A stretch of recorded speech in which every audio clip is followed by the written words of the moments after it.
So this is me. I'm 60 now. By the time I made this video, I was 53 and had been taking fiddle lessons for about 8 months. I figured it was time to find a hobby, and like many others my age, I had absolutely no idea what to do. My son was in university, and my daughter was just about to start, so my wife and I found ourselves with having a lot more free time on our hands. I do remember thinking that learning to play an instrument made the most sense.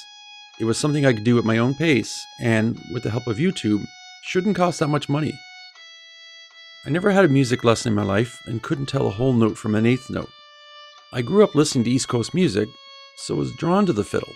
Of course, I didn't know at the time, but it is consistently listed as the most difficult, or at least in the top 3, instruments to learn. In future videos, I'll talk about why this incredibly frustrating instrument is so challenging, but for now, I'll give you a small sample of my progression over about 2 years of practicing. One of my pet peeves is when someone says they are too old to learn something new. My father passed away in 2023 at the age of 95. He bought his first computer when he was 65 and was Zooming with me up until the week before he died. He was a lifelong learner. I always thought as adults, we're already at a disadvantage when trying to learn something new. Children are wired to learn. Their brains have greater plasticity, and they're constantly laying down new neural pathways. We also have a bit more to think about daily. Navigating life in general can take up a lot of real estate in your head, and any number of things can derail your plans. Although I had been taking fiddle lessons for over 7 years, I did lose more than a year during COVID, and there have been several stretches along the way where my practicing has been less than stellar. I lost focus. It happens. The first 4 years took me from extremely bad to just bad. Early on, I would search online for any way to speed up the process. Something like learn the fiddle in 30 days. I found out very quickly that it doesn't exist. But I can say with complete confidence that I've gone from absolutely horrible to moderately okay. I might actually be able to call myself an advanced beginner. I never found the secret to speeding up the process, but I did find several inspiring adult progression videos.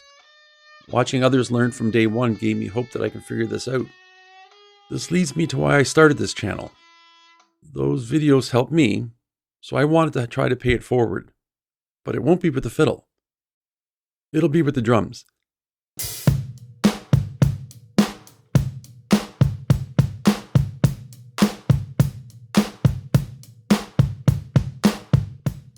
I've always loved the drums. There is a cool factor to them that is hard to explain. Drummers are the heartbeat, rhythm keepers, and conductors of a band. They provide the pulse that unifies a musical group. Yet they're relegated to the back of the stage. Duke Ellington said, "If you have a great band with a mediocre drummer, you have a mediocre band.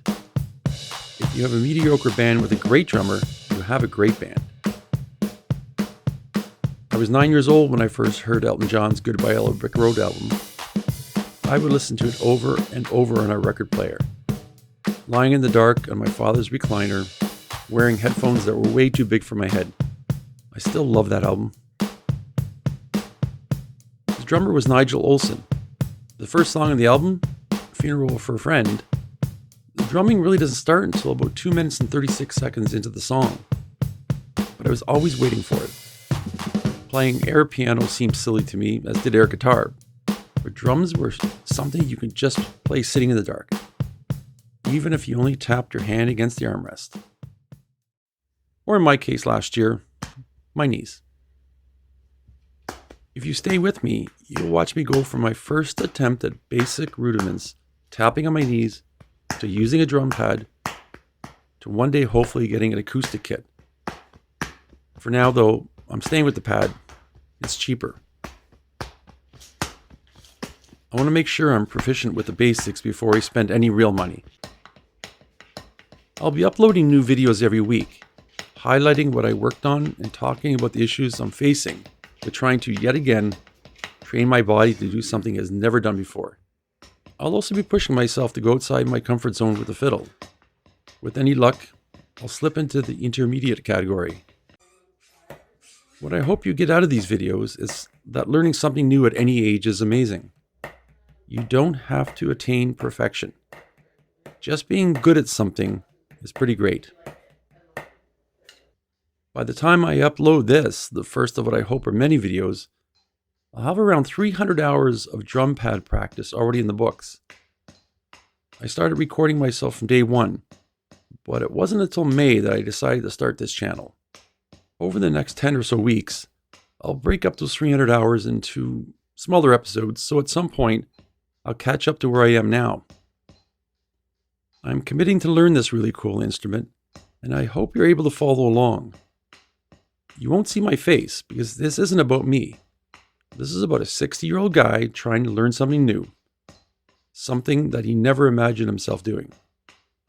And I promise you, the audio and video will get better. I chose the drums, but it could be anything. Juggling, a new language, knitting, it doesn't really matter. If you enjoy it, learning is not a chore. I want to prove to myself and anyone who cares to come along for the ride that age has little to do with it. It isn't necessarily the obstacle that people think it is. Once in a while, I'll be talking about some famous, and maybe not so famous, people who didn't become successful in their chosen fields until a bit later in life. And there are a lot of them. My first spotlight will be on Samuel L. Jackson. Jackson made his professional theater debut in Mother, Courage, and Her Children in 1980 at the Public Theater in New York. Over the next 10 years, he acted in various off-Broadway plays and had small parts in some movies. But it wasn't until 1991, at the age of 43, that he landed a role in Spike Lee's film Jungle Fever. He didn't become the star we know as Samuel L. Jackson until his amazing performance as Jules Winfield in Tarantino's Pulp Fiction. That was in 1994. He won the BAFTA Award for Best Supporting Actor and received a nomination for the Academy Award for Best Supporting Actor. He was 46 years old. Not old, but older.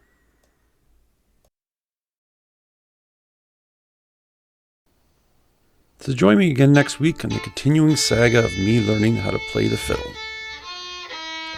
The highs, the lows, the frustrations, the sorrows. This instrument is beautiful, but it's frustrating. But the reason for the channel are the drums. You'll see me right from day one. The first time I picked up sticks, I had no idea how to hold them. YouTube is awesome for that.